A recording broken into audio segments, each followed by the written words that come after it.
Hola, buenas noches, ¿cómo están? Buenas noches, doctora. ¿Me escuchan, no? Buenas noches. ¿Cómo están? Bueno, vieron que está la fecha del... Me dejo la cámara, pero está bien, Graciela, no hay problema.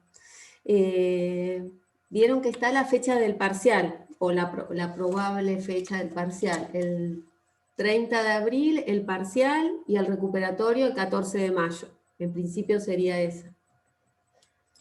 Después, en el transcurso de los días ya van a saber el horario y si vamos a tener que ir a la facultad o la modalidad, pero en principio los días serían el 30 de abril y el 14 de mayo.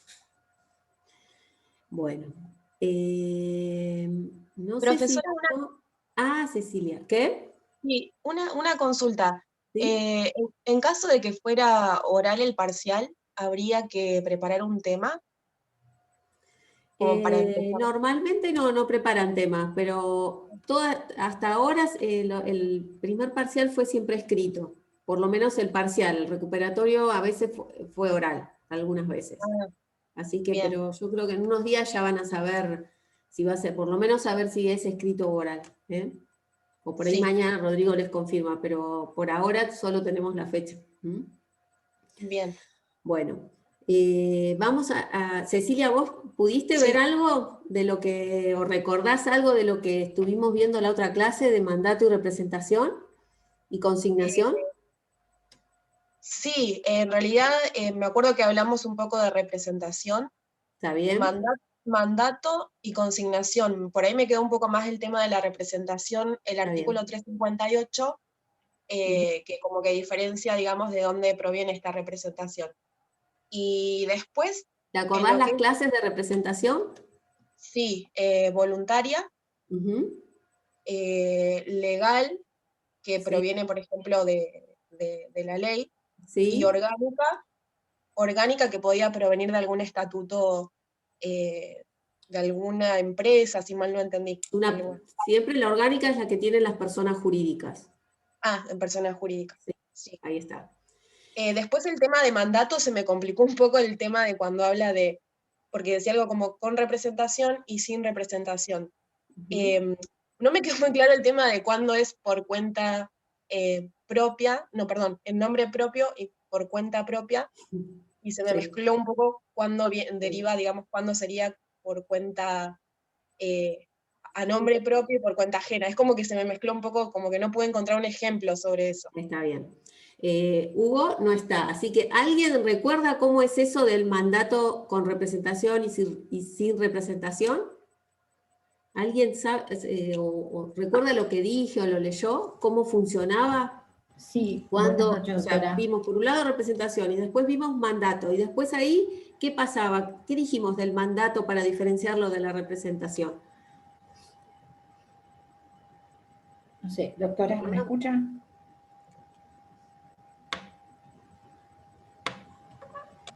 Hola, ¿Lo entendieron cuando lo vimos? hola, buenas noches. ¿Quién habla? Ailem, buenas noches, doctora. Elena, ahí te veo. Sí, yo lo que entendí es que la distinción entre el mandato con representación y sin representación es sobre quién caen las consecuencias, digamos, quién responde entre los actos frente al tercero. Si el mandato es sin representación, respondería, digamos, el mandatario. Eso. Y si es con representación, respondería el mandante. Más allá del derecho de subrogación que puede llegar a tener el tercero y el mandatario respecto del mandante. ¿Es así? Claro. Un ejemplo, Cecilia, del mandato con el mandato sin representación es la consignación, que está regulada separada del contrato de mandato. Pero acuérdense que la consignación es un mandato sin representación, ¿sí? En el caso de la consignación, como es un mandato sin representación, el consignatario actúa en nombre propio frente al tercero por cuenta de otro. Hay un encargo, ahí volvemos a lo mismo. O sea, el mandato implica que yo le estoy dando un encargo o la realización de algún acto a un mandatario, pero al no haber representación, ese mandatario, en el caso de la consignación, actúa en nombre propio. Por más que el tercero sepa que está actuando fíjense, está actuando en nombre propio, pero en interés del mandante. Entonces, o sea, el negocio lo celebra para otro, hay un mandato, pero el efecto es distinto porque no hay representación.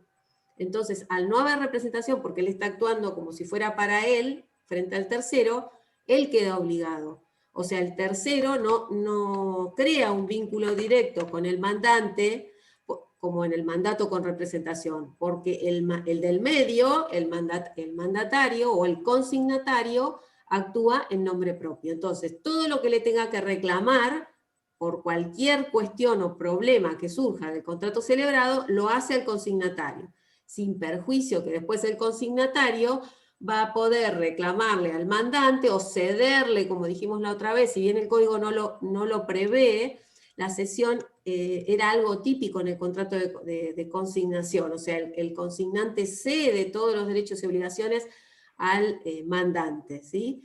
La consignación, acuérdense que les repito 20 veces, es un mandato sin representación para la venta de bienes muebles. Pero algunos autores dicen que podríamos incluir dentro de la consignación todos los demás supuestos de comisión, en el cual un sujeto actúa siempre en nombre de otro, pero celebrando otro negocio. Nosotros acá hablamos solamente de venta, lo que está regulado en el código es la venta de bienes muebles. Alguien que recibe los bienes muebles para luego venderlos. Bueno, hasta ahí llegamos, muy bien. ¿Está claro entonces ahora, Cecilia? O sea, el consignatario estaría en ese caso quedando obligado. Claro, siempre que hay un mandato sin representación, el que queda obligado es el mandatario o el consignatario en este caso. Bien, sí. Muy bien. Bueno, entonces, ahora vamos a retomar con leasing, que era lo que vimos, a ver si...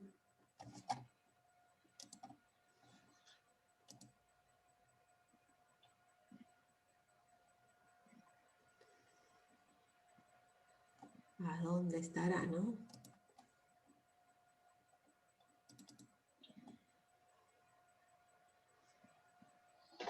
Acá está. Vamos a retomar un poco lo que vimos y lo vamos a terminar este contrato. Y si tenemos tiempo, les voy a presentar, no a dar todo porque es bastante largo, transferencia de fondo de comercio, que es otro contrato que tienen ahí en el programa. Bueno, ¿se acuerdan? O sea, ¿o qué entendieron del contrato de leasing? ¿Cómo funciona? ¿O qué sería? ¿A qué se asemeja? Ailén, quedaste sola en la pantalla. Que antes de que termine podés ejercer una acción de compra. No los escucho muy bien. A ver, Néstor. Que sería como un contrato de locación que antes de que termine podés ejercer una opción de compra. Claro. No, en realidad antes se decía muy bien que era una locación más una compraventa si se ejercía la opción. Ahora se dice que es un contrato con autonomía propia, ¿sí? Que si bien vamos a ver que se aplican supletoriamente las normas de locación y de compraventa al contrato de leasing, es un contrato autónomo. Bueno, dijimos que está regulado, volvemos otra vez, en el 1227 al 1250, en el nuevo Código Civil y Comercial.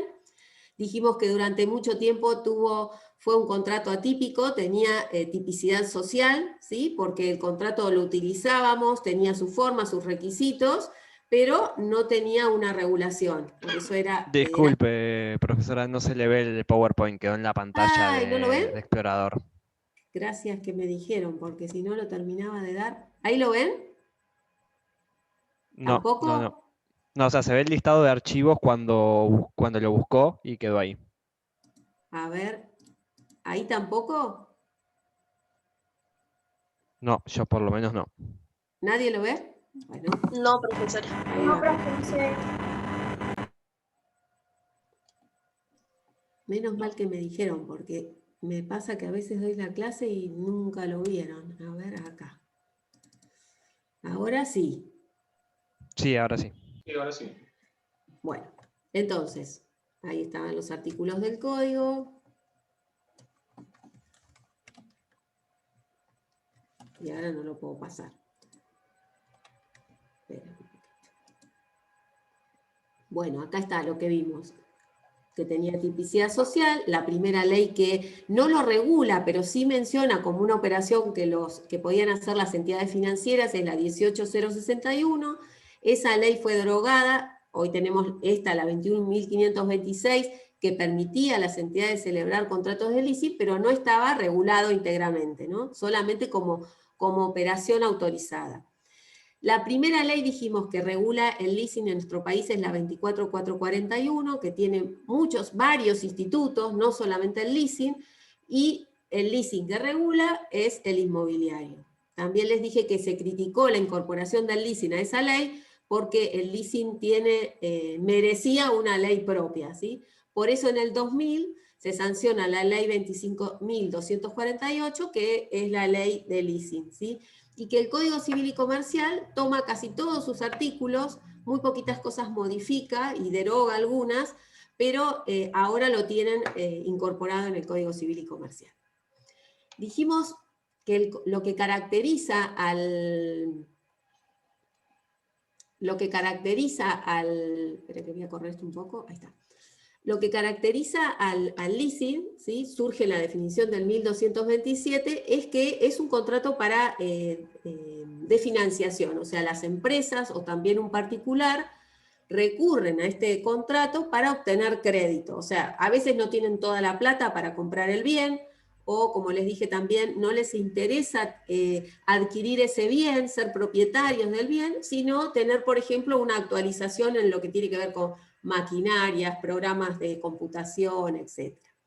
Entonces, en este contrato, el dador, que es una de las partes, transfiere, ¿sí?, solo la tenencia al tomador, para que él use y goce de ese bien individualizado, ahora vamos a ver, y contra ese uso y goce, él va a pagar un canon, un precio. Y la opción, que también tanto el pago del precio como la opción tipifican el contrato, va a poder ejercerla o no. Es un derecho, no una obligación, pero también la opción tipifica el contrato. Si no hay opción, ¿sí?, no hay contrato de leasing.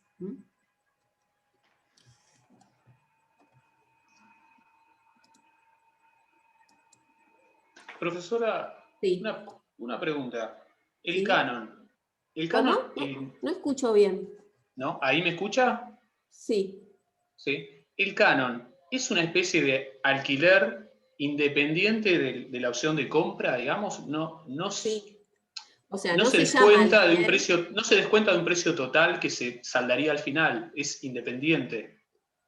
No, incluye también, a diferencia del alquiler común, cuando vos pagás el alquiler de una casa o de un local, de lo que sea, vos pagás por el uso, la locación, por el uso de ese lugar, pero no te lo vas a quedar el bien. Entonces vos dentro de esa locación o de ese precio en un contrato de locación, no incluís otros gastos como es lo que se llama amortización, o sea, si vos te lo quedás, entonces si vos pagaste el canon nada más por uso y goce del bien, no vas a pagar dentro de ese canon el precio de la cosa, ¿me entendés? Sí. O sea que en el Por eso, canon... cuando lleguemos ahí al valor del canon, no solamente se incluye lo que sería el valor locativo o el valor por el uso y goce, sino que incluye otras cosas como la amortización de ese bien, porque si yo soy el dueño del bien y vos vas a ejercer la opción, dentro de ese canon vos vas a pagar parte del precio por la compra, y después, al momento de ejercer la opción, ahí vas a pagar otro precio.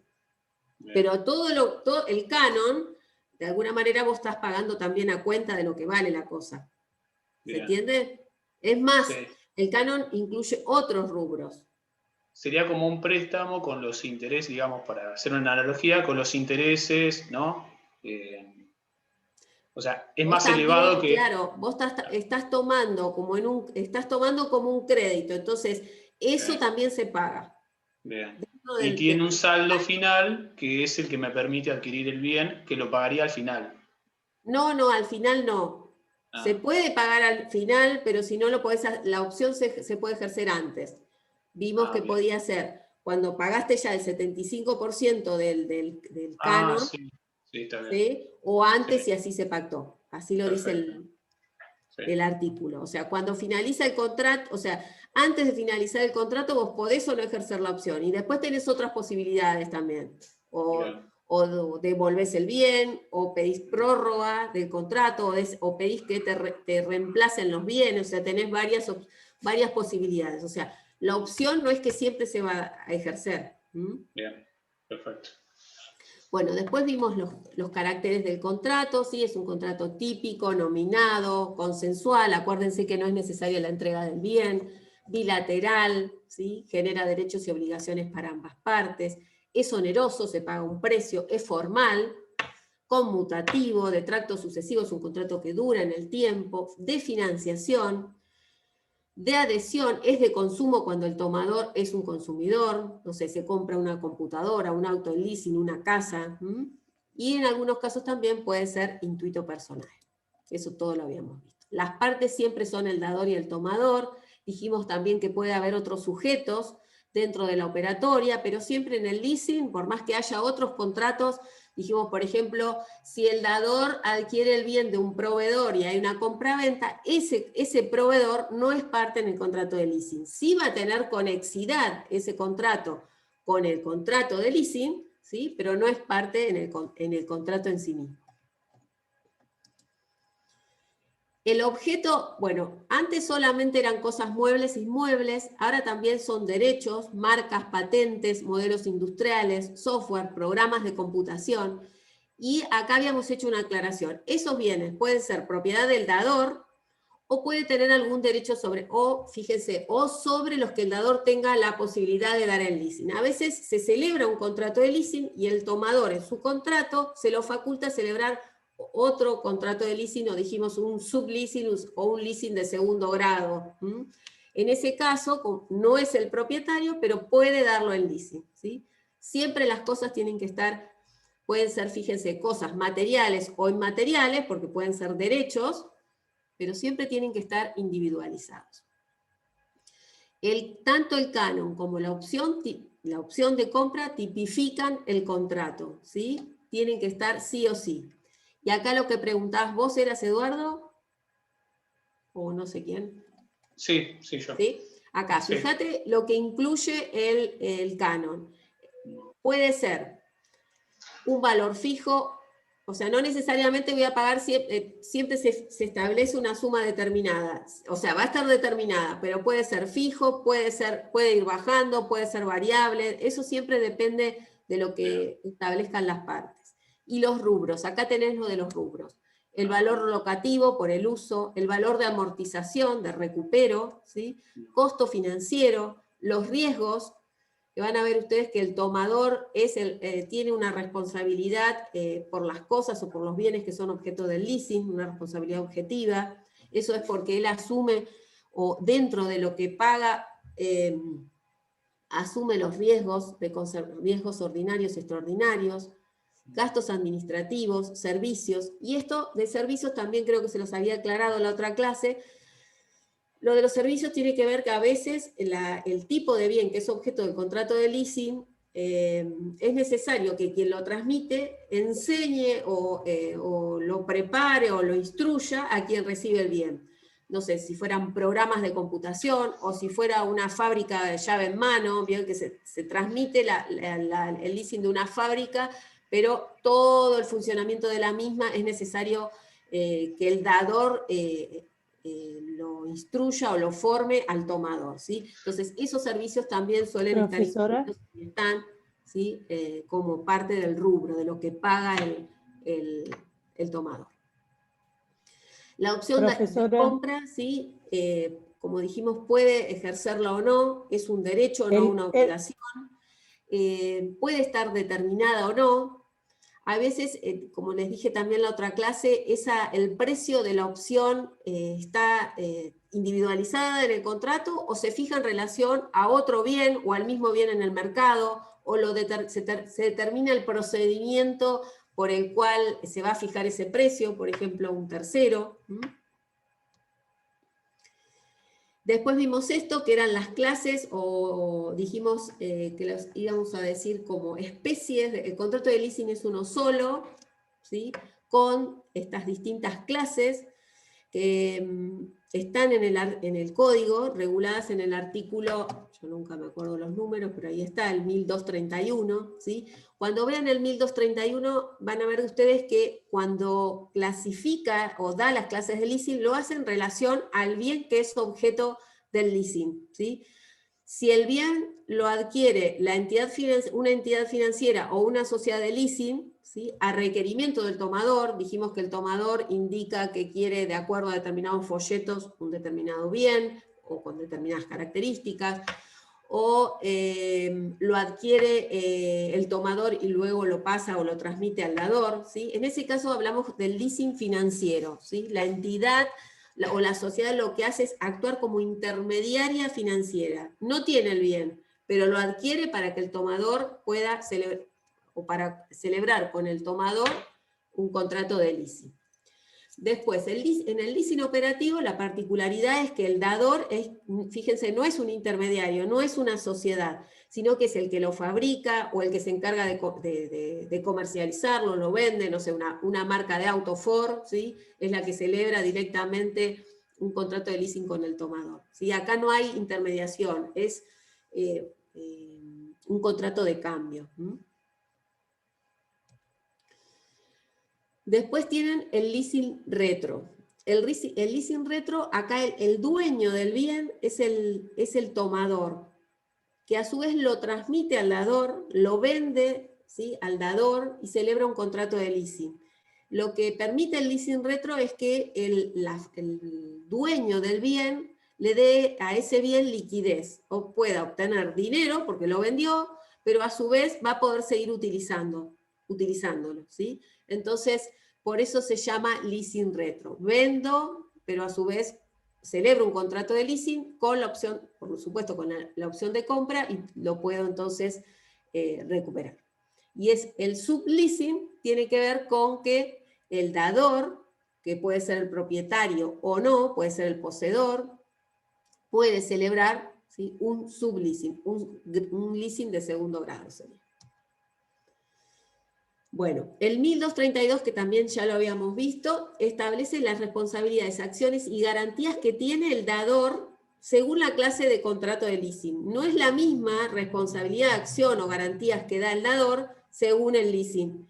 En el caso del dador comprador, salvo que se pacte lo contrario, no tiene la responsabilidad, fíjense, de entrega y de saneamiento. Si es el propietario, sí, porque él es el propietario o es el fabricante.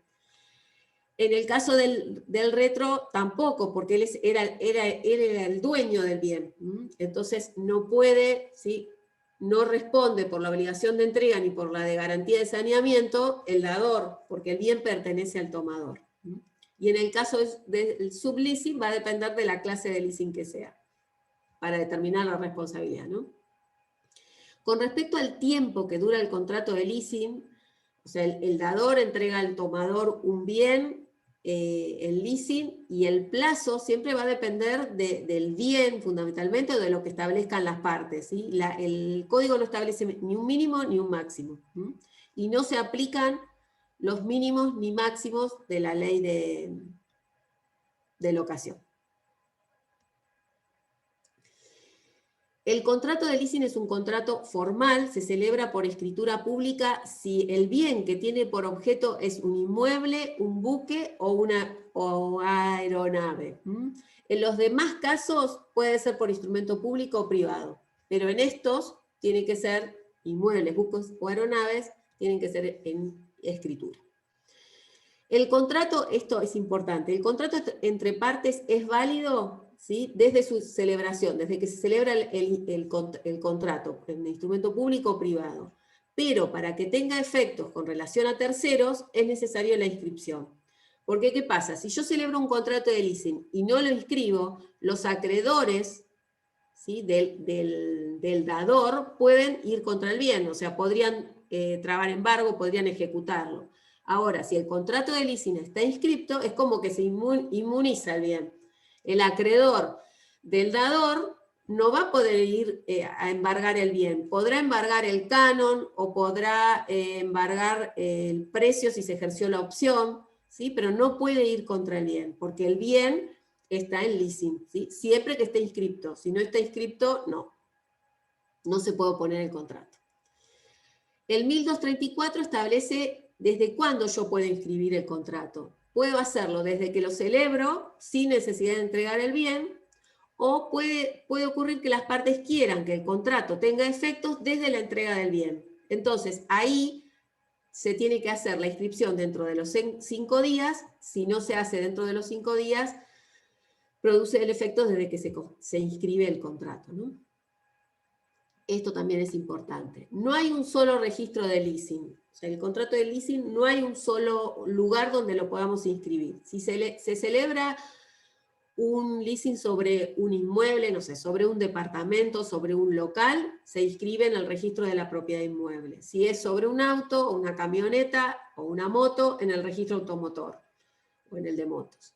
Y si son bienes muebles no registrables, se inscribe en ese registro que se llama registro de créditos prendarios, que nosotros también lo estudiamos, ese registro, cuando vemos prenda con registro.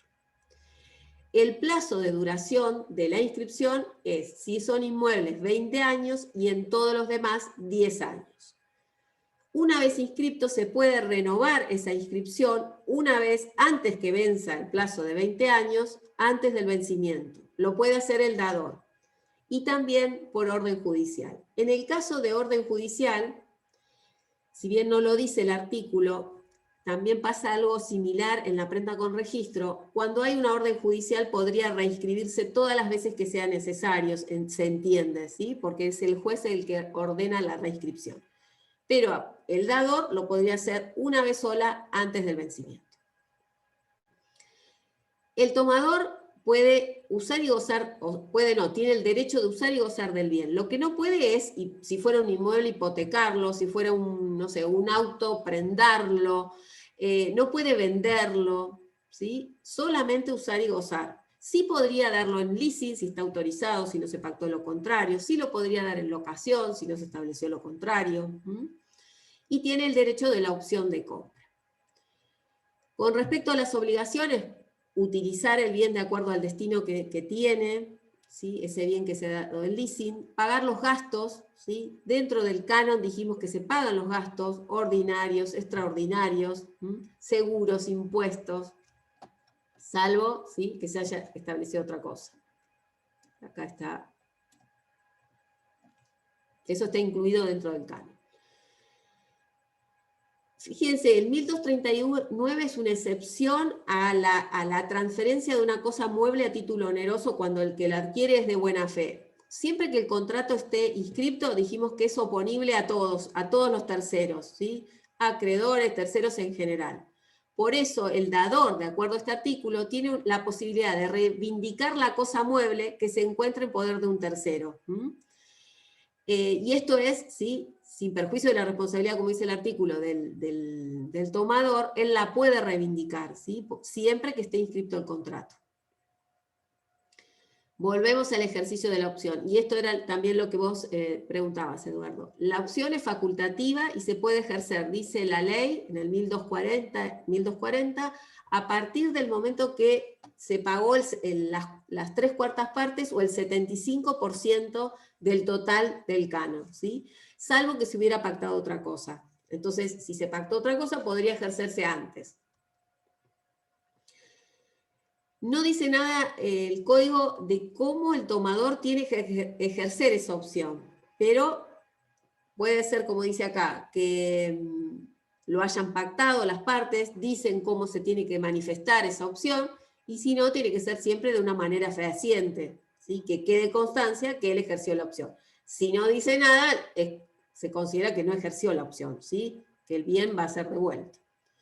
Y estas son todas las alternativas que tienen al finalizar el contrato. O sea, yo puedo ejercer la opción de compra o no, ¿sí? El 1241 me da la posibilidad de prorrogar el contrato. O sea, yo soy tomador y quiero seguir utilizando esos mismos bienes. Se puede prever en el contrato original que se va a prorrogar a opción del tomador. Y esa prórroga del contrato tiene que también inscribirse. El contrato tenía una fecha de cierre. Si se prorroga, porque así se pactó, tiene que volver a inscribirse. ¿Qué otra cosa puede pasar al finalizar el contrato? Puede el tomador decir o optar por la renovación, o sea, devolver los bienes que tiene o reintegrarlos y que esos bienes sean renovados por otros, reemplazados por otros, o puede restituir el bien. No ejerció la opción, restituye el bien. ¿Va bien hasta acá? Sí. Ahora, Sí. profesora, Sí. la idea del leasing es, o sea, la finalidad es que finalmente se ejerza esta opción de compra, porque no le resultaría ventajoso a alguien a un tomador, digamos, pactar este tipo de acuerdo para finalmente restituir el bien, porque está pagando un precio. A veces depende del bien. Hay veces que aquellos bienes que con el uso o bienes que se actualizan constantemente, como todo lo que tiene que ver con los programas de computación, hay veces que el tomador no le interesa quedarse con el bien. Lo que quiere es usarlo ese y sale un nuevo programa y reemplazarlo. Depende del bien. Bien. Bien. Hay bienes que puede ser, por ejemplo, un inmueble o quizás un auto que no, pero otros sí, o maquinarias que se usan para la construcción o para el arreglado de las calles. A veces el Estado lo que hace es celebrar contratos de leasing para adquirir esas maquinarias, el leasing precisamente, pero no para optar después en comprarlas, ¿sí? Depende del bien. Y el bien no puede ser modificado, tiene que ser determinado al comienzo del contrato y mantenerse hasta el final del contrato. Sí, no pueden ser consumibles. Bien. Bueno, la transmisión del dominio, o sea, suponiendo que el tomador ejerce la opción, el artículo dice que debe ejercer la opción, debe comunicarla fehacientemente y debe pagar el precio. ¿Con eso basta? No, no basta. O sea, depende de la naturaleza del bien. Habrá que cumplir con todos los requisitos formales que exige el bien. Si fuera un inmueble, hacer la escritura, si fuera un auto, una camioneta, el 08, hacer la transferencia, ¿sí? Pero en principio decimos, nace, o sea, el derecho al tomador a la transmisión nace con el ejercicio de la opción de compra, con el pago del precio, y con las formalidades de cada uno de los elementos, ¿sí? O de acuerdo a la naturaleza de los elementos que tiene o de los bienes que tiene por objeto el leasing. Este artículo también es particular, el 1243, establece la responsabilidad objetiva, fíjense, no del dador, sino la responsabilidad objetiva, ¿sí? Sobre los daños que pudiera causar las cosas que son objeto del leasing. Esa responsabilidad la tiene el tomador. O sea, el tomador dentro del canon paga los gastos ordinarios y extraordinarios y además un seguro. Pero esta sería una excepción, o sea, una excepción a que la responsabilidad sería del dueño de las cosas, ¿sí? La responsabilidad establecida en lo que dice el código es del tomador, y se dice que se ha hecho así para fomentar el desarrollo del contrato de leasing. Estos artículos que los van a encontrar y que van a decir, ¿qué es esto? Porque es como que son el 1244, 1245 y 1246. El código en esta parte habla de la cancelación de la inscripción, pero no la cancelación de la inscripción de todos o en todos los contratos de leasing, sino solamente, fíjense lo que dice, se aplica solamente para cosas muebles, no registrables y software. No para todos estos artículos, son solamente para ese tipo de bienes. Como son bienes no registrables, es necesario, en el caso de que el tomador ejerciera la opción de compra, que adquiera los bienes, es necesario pedir la cancelación.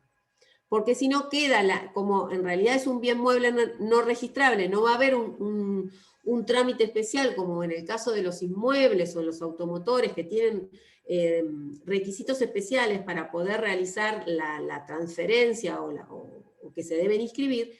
Estos tres artículos son exclusivamente para los bienes muebles no registrados. Maquinarias, computadoras, programas, ¿sí? Y el trámite se realizaría cuando el tomador ejerce la opción de compra, ¿sí? Se quiere quedar con el bien, entonces paga el precio y tiene que pedir para cerrar esto la cancelación de la inscripción.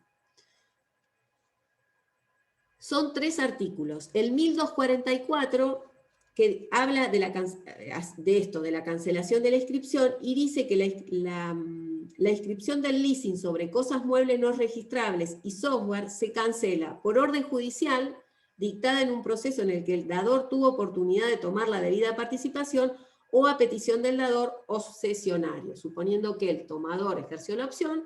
El mismo dador va al registro de créditos prendarios, acuérdense que los bienes muebles no registrables y software lo inscribimos en el registro de créditos prendarios, es el dador el que pide la cancelación.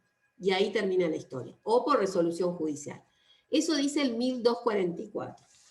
El 1245 habla de la cancelación a pedido del tomador. Y dice, el tomador puede solicitar la cancelación de la inscripción del leasing sobre cosas muebles no registrables y software si acredita. Y ahí establece varios requisitos. El cumplimiento de los recaudos previstos en el contrato inscripto para ejercer la opción, el depósito del monto de la opción, la interpelación fehaciente al dador y el cumplimiento de las demás obligaciones contractuales. Y en este caso, el 1245 lo pide el tomador. El tomador ejerce la opción, ¿sí? Entonces pide la cancelación con vista al dador, ¿no? Y el 1246 establece el procedimiento de cancelación. Solicitada la cancelación, el encargado del registro debe notificar al dador en el domicilio constituido en el contrato por carta certificada. Y después le da en 3 incisos 3 situaciones que se pueden presentar. Si el notificado manifiesta conformidad, se cancela la inscripción. Si el dador no formula observaciones dentro de los 15 días hábiles desde la notificación y el encargado lo estima, que el depósito se ajusta a lo previsto en el contrato, procede la cancelación y notifica al dador y al tomador. Y la otra posibilidad es que el dador formule observaciones. Entonces, en ese caso, el tomador tendrá que ir por otra vía, ¿sí? Consignar, depositar judicialmente el importe, ¿sí? Otras acciones. Entonces, les repito, porque van a encontrar estos 3 artículos que hablan de cancelación y parece que fueran para todos los tipos de contratos de leasing, inmuebles, muebles registrables. Y no, se aplica solamente para los bienes muebles no registrables y software, ¿sí? Donde es necesario, como el tomador ejerció la opción, cancelar la inscripción, ¿sí? Si no va a quedar ahí inscripta el contrato de leasing. Este artículo, el 1248, establece las acciones o lo que puede hacer el dador si el tomador no cumple el canon. Pensemos como si fuera un contrato de locación. El locador no paga el alquiler, entonces tenemos, no sé, el desalojo, la ejecución de alquileres. Lo que hace este artículo es establecer un procedimiento especial para el contrato de leasing cuando hay incumplimiento del canon. Solamente, fíjense, como les puse acá, leasing inmobiliario, cuando hay un inmueble, ¿sí? Y hay que desalojar. El procedimiento que se establece depende de la cantidad de cánones que haya pagado. O sea, mayor canon haya pagado, más cuotas haya pagado, ¿sí? Mayores medidas o más extensos son los plazos que existen para hacer el desalojo, ¿sí? Las 3 posibilidades que se presentan en el código son que haya pagado menos de un cuarto del canon, menos del 25%. Entonces, en ese caso, si pagó menos del 25%, el código lo autoriza a realizar la demanda iniciar el desalojo. Si pagó entre el 25 y el 75%, exige que se lo intime extrajudicialmente el pago en el término de 60 días, o sea, en el plazo de 60 días, ¿sí? Para que haga el pago. Y si no, después de transcurrido ese plazo, demanda de desalojo. Fíjense que ya no podemos iniciar directamente el desalojo, tengo que intimarlo por un plazo. Ahora, si pagó más del 75%, también lo intimo extrajudicialmente, sí o sí, al pago en un plazo de 90 días. Si no pasa nada en ese plazo, puedo o ya tengo habilitada la demanda de desalojo. Producido el desalojo, el dador puede reclamarlo adeudado. Y esto también es importante. Acá no se ve, a ver si se lo puedo subir, no. Puedo iniciar, una vez producido el desalojo, la ejecución, o puedo iniciar igualmente la ejecución, y recuerden que la ejecución de lo que me deben, porque yo lo que hice hasta acá es desalojar a la persona, al tomador del inmueble, la ejecución no es ejecución directa, o sea, yo siempre recuerden, tengo que tener el contrato inscripto, si no, no. No tengo que preparar la vía ejecutiva, ¿sí? Directamente puedo iniciar la ejecución. Entonces, si la pregunta fuera, para iniciado el desalojo o producido el desalojo, ¿puedo reclamar el canon por vía ejecutiva o tengo que preparar la vía ejecutiva? No, la respuesta correcta sería, puedo, ¿sí?, iniciar directamente la ejecución. Todo esto es para inmuebles, ¿sí? Distintas acciones va a tener el dador de acuerdo a la cantidad de canon que se haya pagado. 1248. Doctora, perdón. ¿Sí? En ese caso, el título, ¿cuál sería? ¿El contrato inscripto? ¿Cómo lo escucho? El título sería el contrato inscripto para iniciar la vía ejecutiva. ¿Cuál sería el título? El contrato. Claro, inscripto. El contrato inscripto. Bien. Es el título que te sirve para iniciar la ejecución. No necesito preparar la vía ejecutiva. Sí. Profesora, una consulta, disculpe. Sí. Quizás anoté mal, pero ¿qué diferencia hay entonces en los últimos dos casos? Si pagó entre el 25 y 75% Uno es menos del 75%, y en el último. fíjate que es menos del 75%. Sí. El otro es más del 75%. Sí, pero las consecuencias son las mismas. Las consecuencias son todas las mismas. Vos buscás el desalojo. Bien. Cambia el plazo de intimación. La diferencia es, la última consecuencia es que vos lo querés que te pague o desalojar. Pero la diferencia es el plazo. En la primera podés desalojar directamente porque pagó menos de un cuarto, y en las otras ya no. El plazo empieza a correr un plazo extrajudicial de 60 o de 90 días. De 90, perfecto. Perfecto. Gracias. ¿Sí? Bien. Acá me comí este. Y el 1249 establece un procedimiento, pero no para inmuebles, sino para bienes muebles. Y acá, en el caso del 1249, algunos dicen que podríamos aplicarlo cuando es un derecho. Y algunos dicen que no se puede aplicar porque materialmente no lo podemos. Ahora les voy a explicar cómo funciona el secuestro. Podríamos tomar otra medida, pero bueno, vamos por este primero. Si el leasing, fíjese, mobiliario, son bienes, un auto, un bien mueble, puedo hacer dos cosas. Puedo secuestrar el bien, y acá tengo que recurrir a la justicia para secuestrar el bien, y tengo que tener el contrato inscripto. Siempre el contrato es lo que me va a permitir accionar de cualquier manera, como lo dice el código, pero tengo que tener ese contrato inscripto. Secuestro el bien.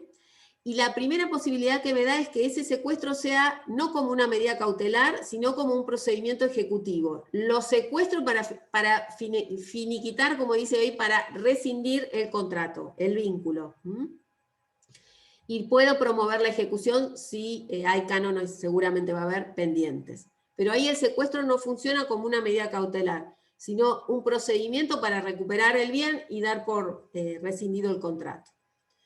Y la otra posibilidad, que es distinta, es promuevo la ejecución para cobrar los cánones que me deben, o los cánones adeudados, y el secuestro solo va a proceder, como dice el artículo, si venció el plazo del contrato, sin haberse pagado el canon íntegro y opción. Este que quiero ver, me lo pasé. Fíjense que la segunda posibilidad, yo inicio la ejecución y el secuestro sí es una medida cautelar, o sea, está dentro de la ejecución que inicio para cobrar. En el primero no estoy pidiendo el secuestro, es independiente. pido el secuestro para recuperar el bien y después cobro. Y en esta, dentro de la ejecución, pido el secuestro, pero como medida cautelar. Y solo me la dan en esos casos, ¿sí? Cuando ha vencido el plazo, sin haberse pagado el canon íntegro, opción, o hay algún peligro en la demora que yo recupere ese bien. Solamente, fíjense que es distinto al supuesto anterior, donde tengo que desalojar al tomador. Y acá era lo que les quería comentar.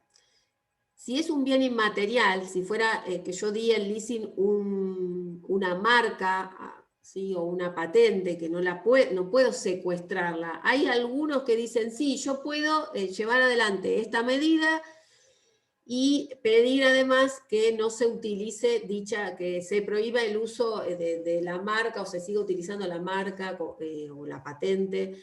Y otros dicen, no, no es posible. Entonces lo único que me queda es las acciones del derecho común, ¿sí? Pedir como medida cautelar el no uso de esa marca o esa patente, pero no puedo pedir secuestro porque materialmente no existe, ¿sí? El 1250 es el que establece las normas supletorias, o sea, qué normas se aplican supletoriamente al contrato de leasing. Y ahí va, depende del momento en que estamos en el contrato. Si es antes de la opción, se aplican supletoriamente las normas del contrato de locación. Después, fíjense lo que dice acá en la mitad. En cuanto no son otra cosa, no se aplican el mínimo máximo de los plazos, ¿sí? No se aplican al contrato de leasing. Y la compraventa una vez, o las normas de compraventa, una vez que ejercí la opción de compra.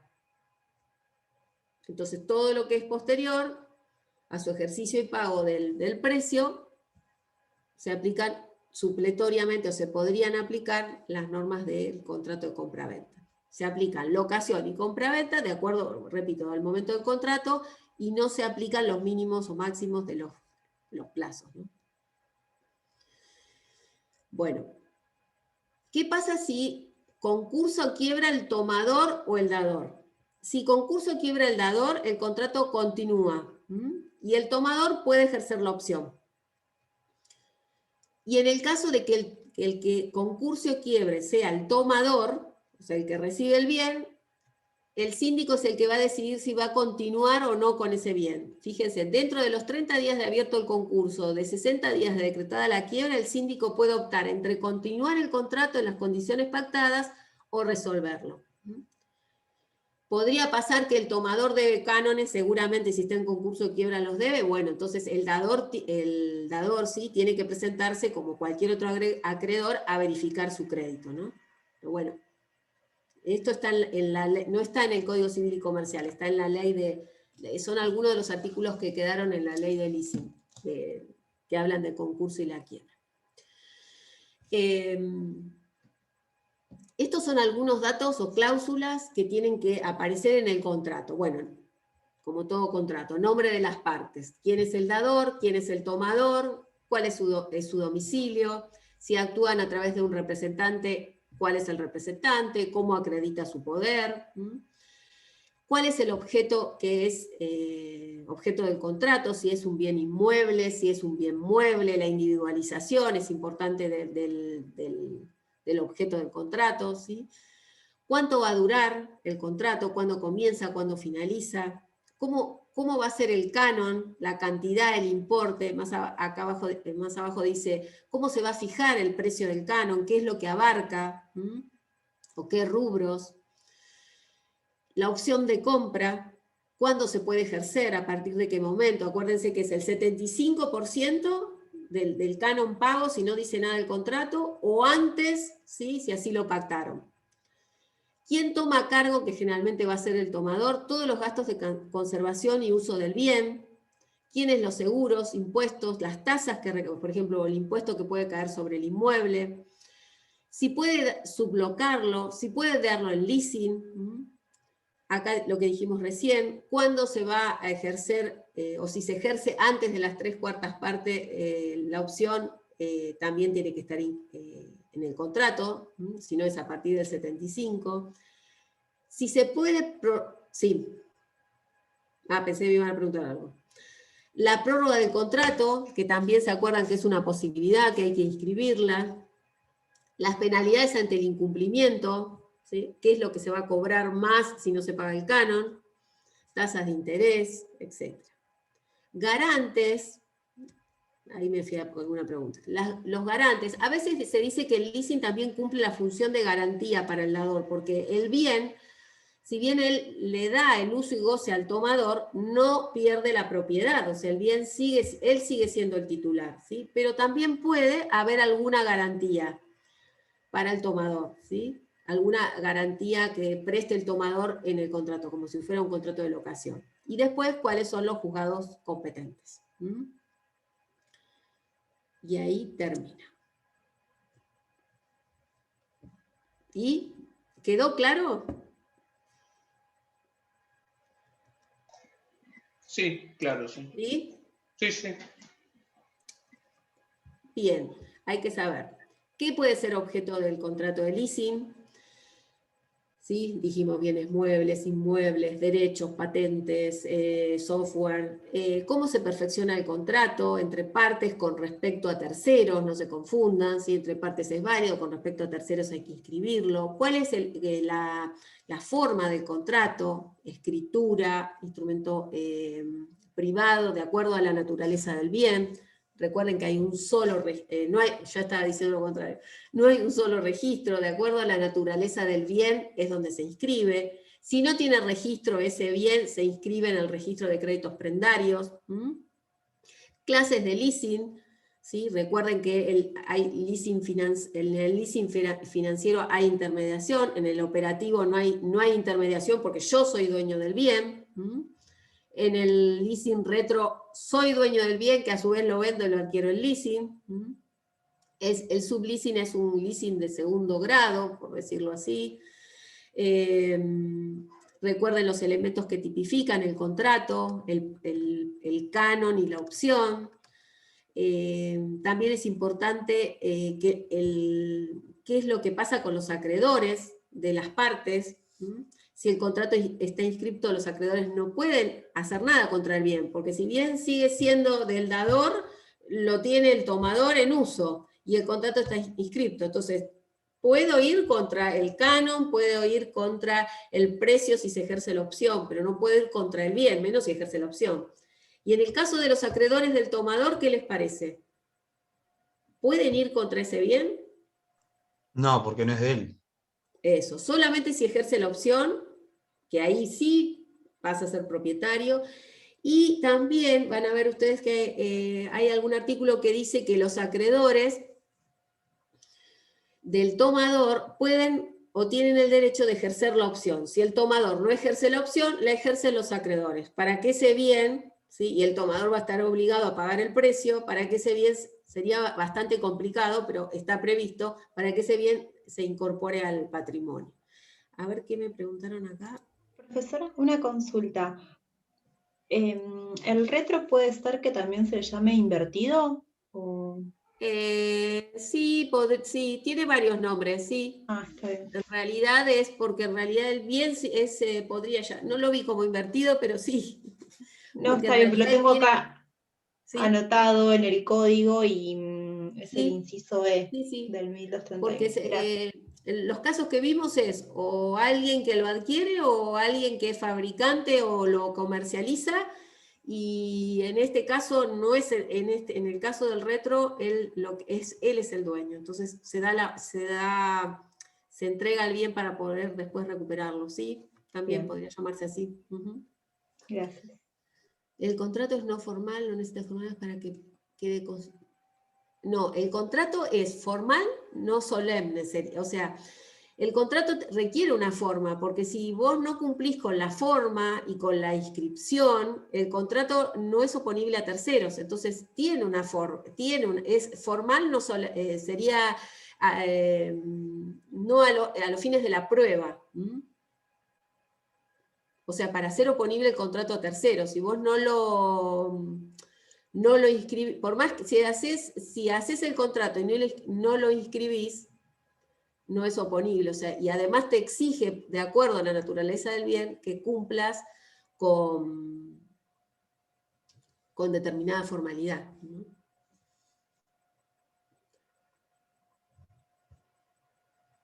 Acá indica que parte del canon, claro, o sea, parte del canon, cuando vos pagás el canon, estás pagando el precio, cuando decimos amortización del precio o del valor del bien, vos estás pagando ya parte del precio. Antes se decía que cuando vos ejercías la opción era como el saldo, lo que quedaba, ahora ya no se lo relaciona con el saldo con el saldo que sería lo que te queda por pagar, porque a veces entran en juego otras cosas, ¿sí? Pero dentro del canon vos estás pagando parte del precio de lo que vale el bien que es objeto del leasing, ¿no? Y después también, importante, lo de cancelación. Acuérdense, les repito, que la cancelación que está previsto en los artículos es solamente para los bienes muebles no registrables, los demás se rigen por su ley especial. Y qué es lo que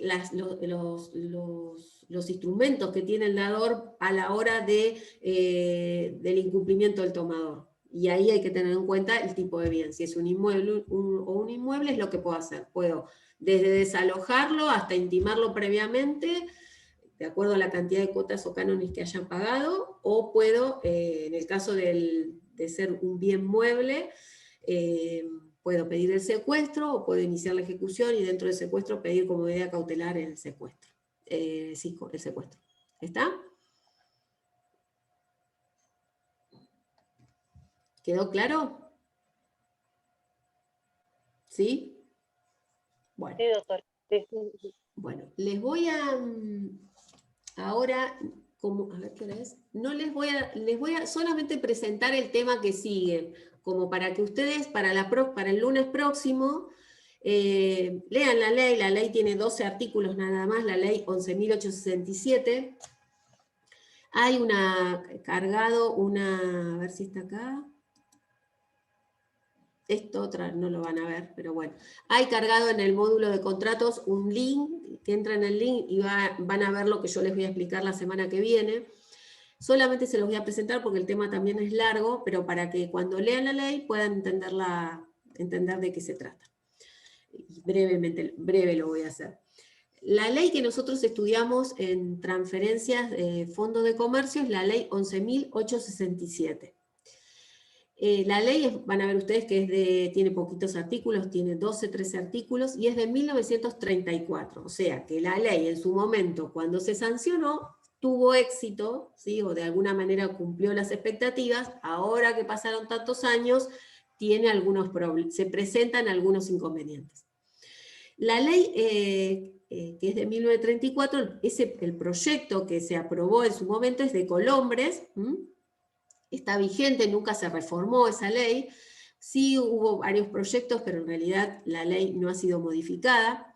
¿Y de qué es lo que vemos en esa ley? Lo que estudiamos es qué pasa, ¿sí?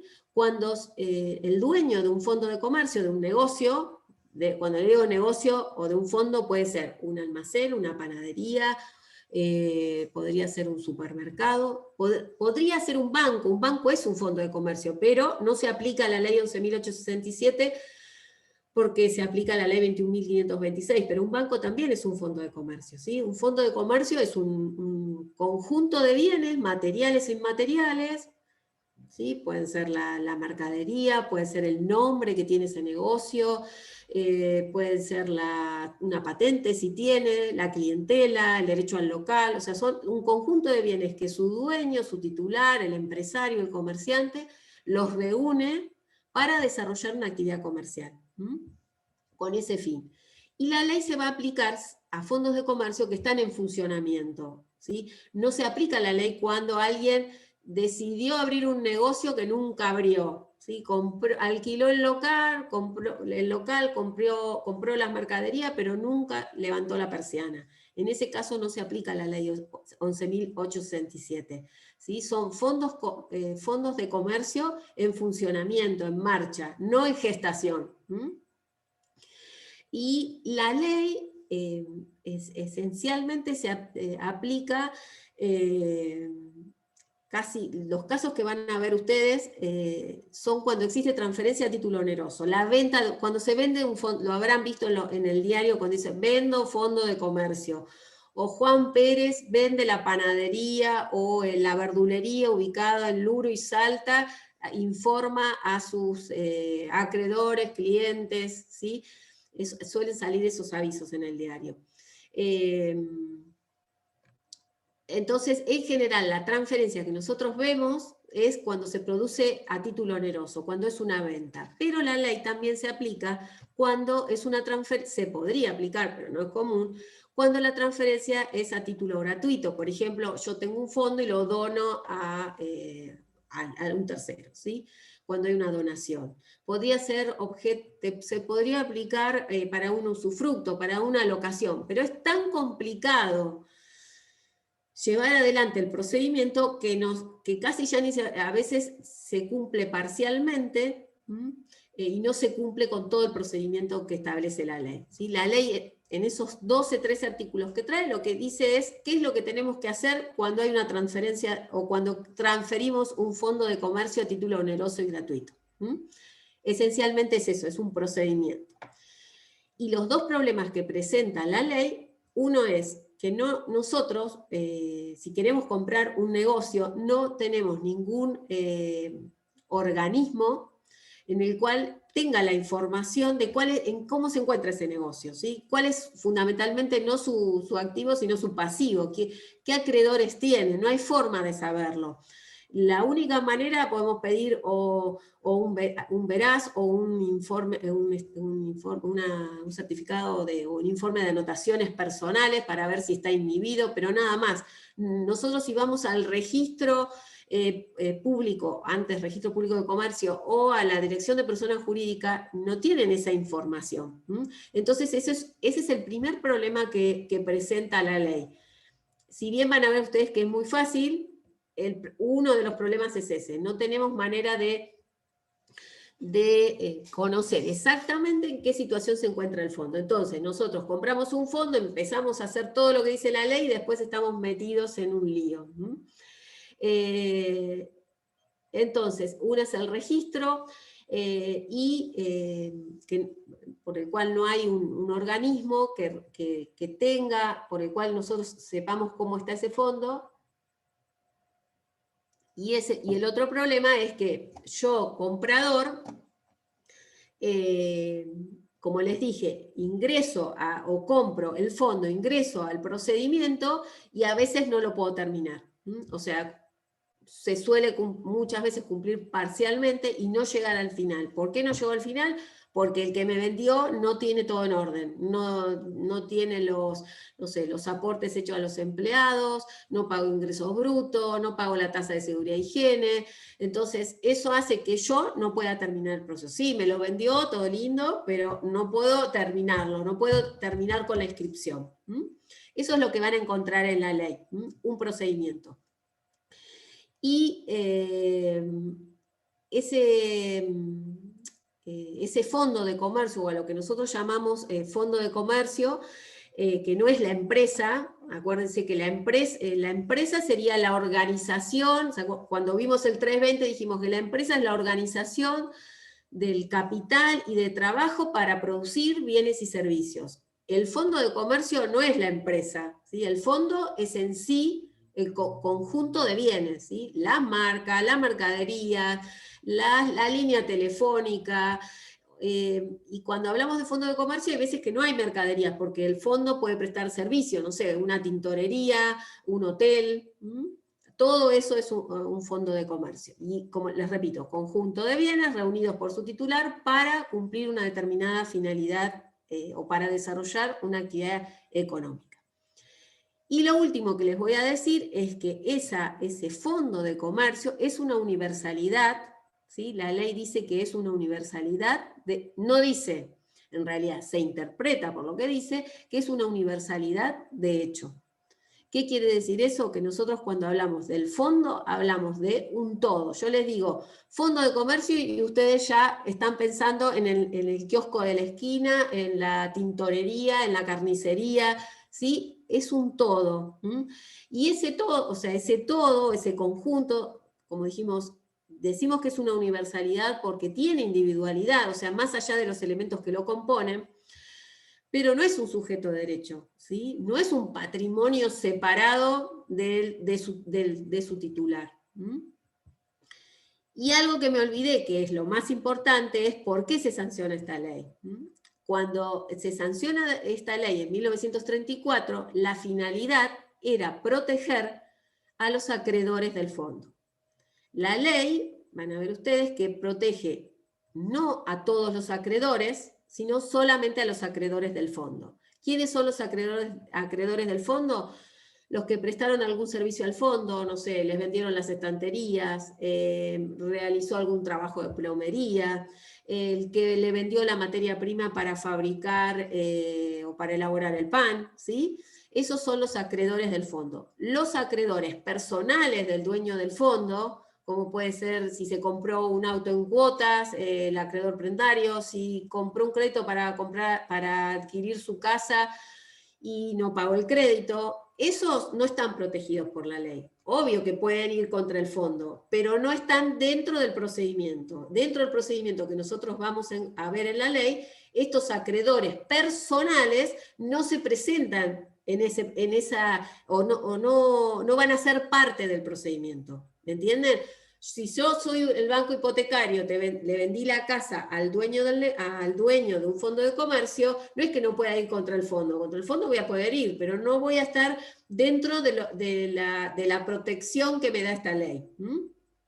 Se sanciona la ley para proteger a los acreedores del fondo porque, ¿qué pasaba? Antes de la ley se aplicaban las normas de compraventa, entonces lo que había era fraude. Yo tenía un fondo, lo vendía, mi acreedor después no podía ir contra el nuevo titular, ¿sí? Entonces lo que hace la ley es decir, bueno, cuando se transfiere un fondo hay que hacer esto. Si no se hace, hay determinadas consecuencias.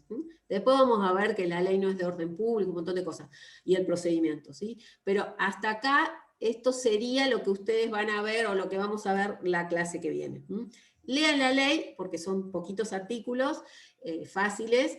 O sea, la ley es fácil, lo que no van a encontrar en la ley son los problemas que se plantean cuando uno lleva adelante una transferencia, ¿sí? Bueno, entonces ahí en el programa tienen, en el campus, perdón, tienen el link ese donde está la presentación que yo les voy a explicar la próxima clase, y hay un artículo que habla también de un texto debajo de esa presentación, de los inconvenientes que presentan las transferencias de fondos de comercio, a los problemas que tienen. Y les voy a subir otro, es un fallo, que habla de si el vendedor del fondo de comercio tiene la obligación de gestionar el alquiler del local, no sé por qué la L las nombro como R, alquiler del local en donde se explotaba este. Este fallo, o este problema que presenta el fallo, vamos a ver que ustedes van a ver, muchas veces vendo fondo de comercio. Cuando vean ese cartelito o esa publicación, cuando se vende, en general, cuando se vende el fondo de comercio, no se vende el inmueble. ¿Puede venderse el inmueble? Sí.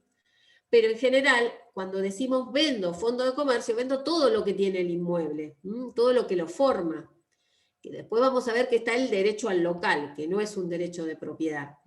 Pero ese fallo es interesante porque habla de eso. O sea, si yo vendo el fondo, ¿qué pasa con el lugar donde funciona el fondo? ¿Puedo seguir funcionando ahí? El que vende tiene que gestionar un contrato de alquiler, ¿sí? Eso se los voy a subir mañana. ¿Está claro?